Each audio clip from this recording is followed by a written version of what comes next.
Hello everyone, my name is Akash Kumar. Welcome back to my YouTube channel. So आज हम exercise 1.1 start करेंगे। मतलब पिछली क्लास में हमने स्टार्ट कर ली थी।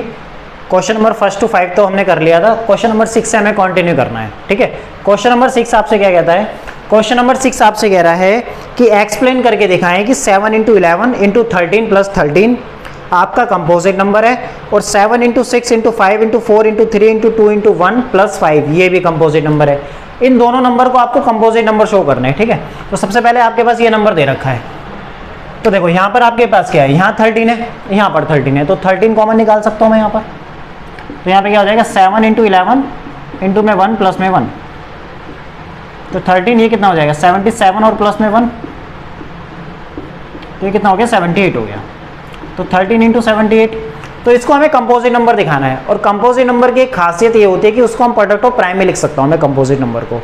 अगर मैं ये जो नंबर है इसको प्रोडक्ट ऑफ प्राइम में लिख लूँ मैं, देखो ये तो ये भी प्राइम है, ये भी प्राइम है, ये भी प्राइम है, लेकिन यहाँ प्लस आ गया है। प्रोडक्ट ऑफ प्राइम में होना चाहिए, इसका मतलब मल्टीप्लिकेशन होना चाहिए था हर जगह। यहाँ पर मल्टीप्लिकेशन तो है नहीं, तो मुझे इस एडिशन के सिंबल को क्या करना है, रिमूव करना है, हटाना है। तो मैं क्या करूँगा, यहाँ पे 13 तो आ गया मेरे पास। अभी 78 के फैक्टर कर लेता हूँ मैं। 78 के फैक्टर क्या हो जाएगा, 2 × 39 ही हो जाएगा, फिर 13 आपका 3 बार जाएगा, फिर ये हो जाएगा। तो बेसिकली 13 × में 2 × में 3 × में 13, तो ये क्या हो गया आपका 2 × 3 × में 13 का स्क्वायर। 13 दो बार है, तो इसका मतलब इसको आपने ये जो गिवन नंबर दे रखा था आपने उसको प्रोडक्ट ऑफ प्राइम में तोड़ के लिख दिया। इसका मतलब हम लिख सकते, हम यहाँ पे बोल सकते हैं the above number can be factorized as a product of prime and a product of primes। जब हमने इसको प्रोडक्ट ऑफ प्राइम में लिख दिया तो फंडामेंटल थ्योरम ऑफ अर्थमेटिक आपकी क्या कहती है, फंडामेंटल थ्योरम ऑफ अर्थमेटिक आपकी कहती है कि every composite number can be express as a product of prime. ठीक है, तो हर कंपोजिट नंबर को मैं कैसे लिख सकता हूँ, प्रोडक्ट ऑफ प्राइम में लिख सकता हूँ मैं यहाँ पर। तो यहाँ पे क्या हो जाएगा आपका, तो यहाँ पे लिखेंगे by the fundamental theorem of arithmetic, by the fundamental theorem of arithmetic. ठीक है, फंडामेंटल थ्योरम ऑफ अर्थमेटिक से जो गिवन नंबर क्या हो जाएगा, देयरफॉर द गिवन नंबर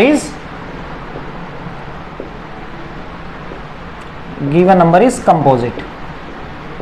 तो गिवन नंबर आपका कैसे हो जाएगा, कंपोजिट हो जाएगा। अब इसके बाद हमें क्वेश्चन क्या दे रखा है, उसके बाद हमें इसका सेकंड बार इसी क्वेश्चन के अंदर एक और क्वेश्चन पूछ रखा है उसने कि आप ये बताएं 7 × 6 × में 5 × में 4 × में 3 × में 2 × 1 और +5 ये कंपोजिट नंबर है या नहीं है तो रीजन दे, एक्सप्लेन करें उस चीज़ को। इसी तरीके से एक्सप्लेन करेंगे उस चीज़ को भी हम। तो देखो यहाँ पे ये क्या लिखा है, देखो ये आपका प्राइम नंबर है, ये प्राइम है, ये प्राइम और ये प्राइम है, ये और ये तो नहीं है। मुझे इसको और इसको और इसको इन, क्योंकि एडिशन आ रहा है यहाँ पर, तो इनको मुझे हटाना है। तो कैसे हटाऊंगा, देखो 5 कॉमन ले लेता हूँ सबसे पहले मैं। तो 7 × में 6 × में 4 × में 3 × में 2 × 1 और प्लस का 1। जब मैं इन सब की मल्टीप्लाई करूंगा तो मेरा आ जाएगा 1008 और प्लस का 1।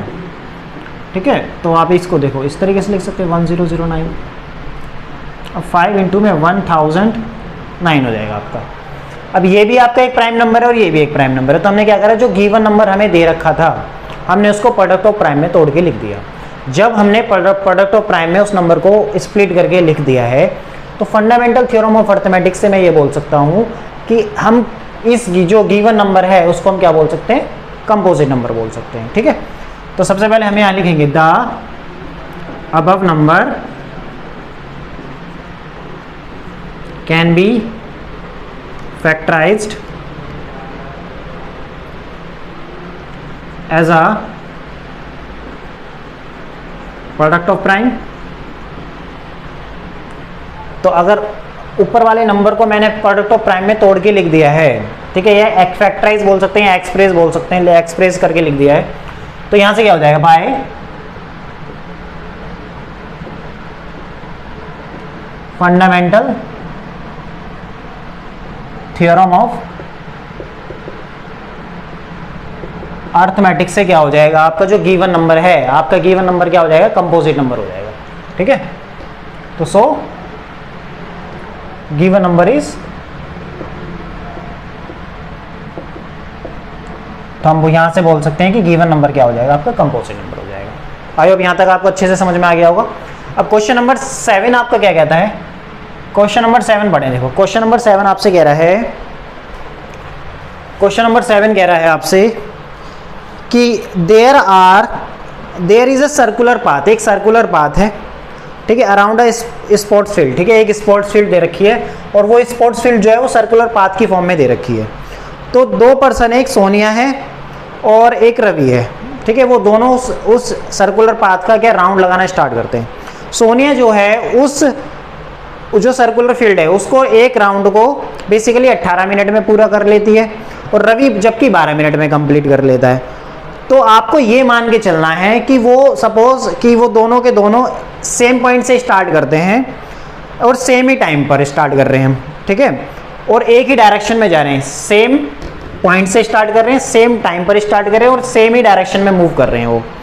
तो आपको बताना है after how many minutes will they meet again at the starting point.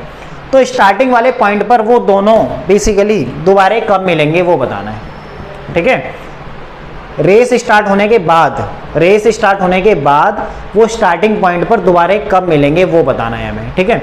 Suppose देखो ये सर्कुलर पाथ दे रखा है आपका, एक सर्कुलर फील्ड पाथ हो गया ये, ठीक है। यहाँ पे सोनिया है, एस फॉर सोनिया और आर फॉर रवि। सपोज उन्होंने 12 बजे स्टार्ट किया, 12 बजे उन्होंने स्टार्ट कर लिया, दोपहर के 12 बजे रेस स्टार्ट कर दी उन्होंने सपोज, ठीक है। तो सोनिया को लगते हैं 18 मिनट एक राउंड को कंप्लीट करने में और रवि को लगते हैं कितने, 12 मिनट।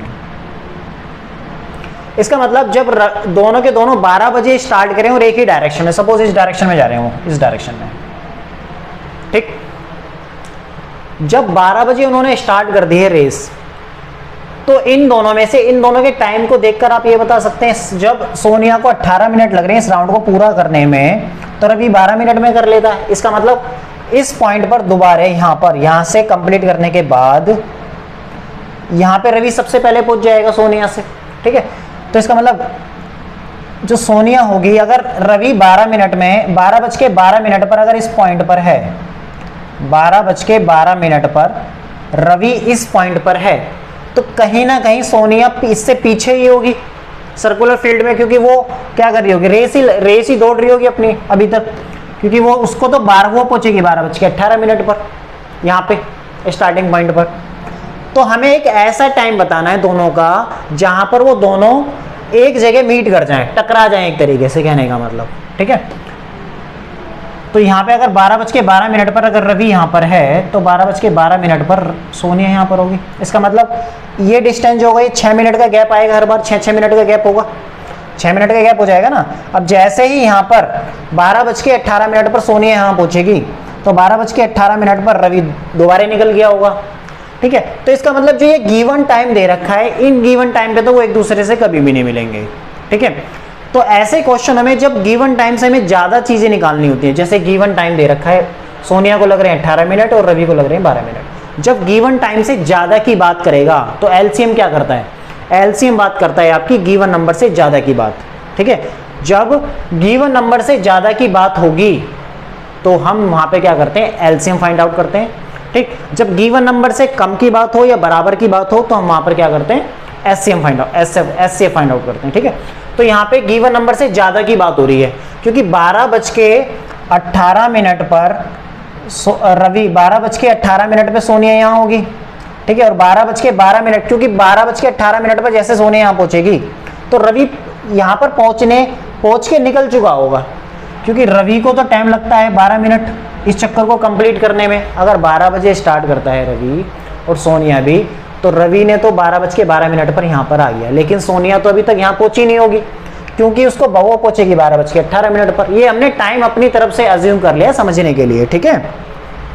तो यहाँ पर क्या होगा, तो ये गैप जो होगा रवि में और सोनिया में 6 मिनट का गैप है स्टार्टिंग में ही, एक पॉइंट जब एक चक्कर राउंड लगा तो 6 मिनट का गैप बैठ गया है यहाँ पर, ठीक है।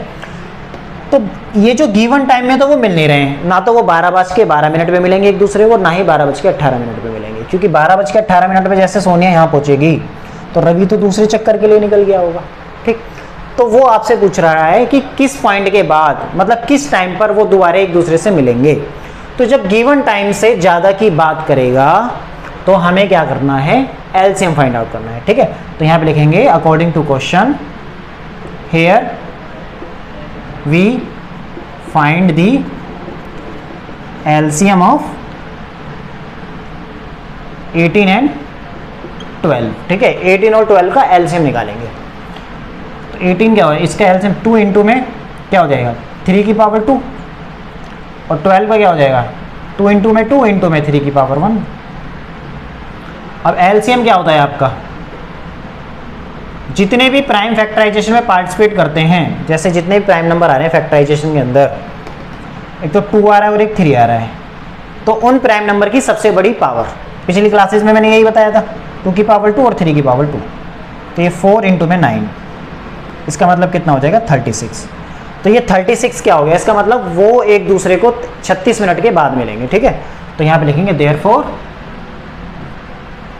दे मीट टुगेदर, क्वेश्चन में बोल रहा है आपसे after how many minutes will they meet again at the starting point. तो यहाँ पे लिखेंगे they meet together after 36 minute. ठीक है, तो वो एक दूसरे को 36 मिनट के बाद मिल सकते हैं। वो बोल रहे हैं ना after they how many minutes will they meet again at the starting point, they meet together after 36 minute. ठीक है, तो वो स्टार्टिंग पॉइंट पर एक दूसरे को 36 मिनट के बाद मिल जाएंगे। देखो इस क्वेश्चन को मैंने 2 बार आपको समझा दिया, मैं उम्मीद करता हूँ आपको अच्छे से समझ में आया होगा। ठीक है, नहीं आए तो बेसिकली वीडियो के दोबारा से देखें। तो इस क्वेश्चन को बस ये समझना है, यहाँ पे कॉन्सेप्ट क्या निकल गया है, जब भी गिवन नंबर से ज़्यादा की बात करेगा। ठीक है, जैसे अगर क्वेश्चन इस तरीके से समझो तो सबसे अच्छी बात है, बाई चांस एक बार को ना समझ में आए तो जब भी गिवन नंबर से ज़्यादा की बात होगी तो हमें वहाँ पर क्या करना है, एलसीएम निकालना है। जब भी गिवन नंबर से कम की बात करेगा तो वहाँ पर हमारा एचसीएफ निकलेगा, इतना ध्यान रखना है आपको। ठीक है, अब इसके बाद क्या है हमारा, ये एक्सरसाइज 1.1 तो कंप्लीट हो गई है। अब नेक्स्ट क्या है हमारा, अब नेक्स्ट है हमारा इर्रेशनल नंबर से रिलेटेड एक्सरसाइज है हमारी नेक्स्ट एक्सरसाइज। ठीक, तो उसमें हमारा क्या है, अब देखो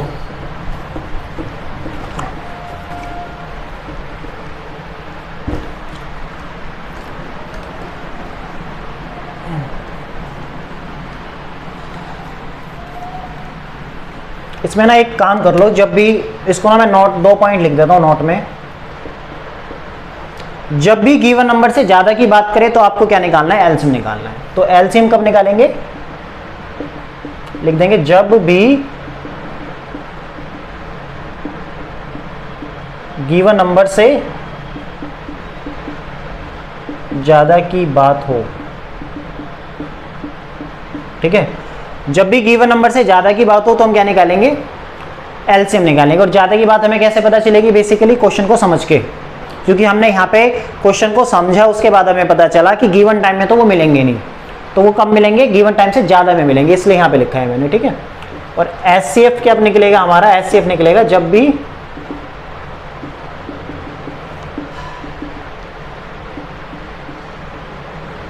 गिवन नंबर से कम की बात हो। ठीक है, जब भी गिवन नंबर से कम की बात होगी या उसके बराबर की बात होगी तो हम क्या निकालेंगे, एचसीएफ निकालेंगे। ठीक है, तो यहां तक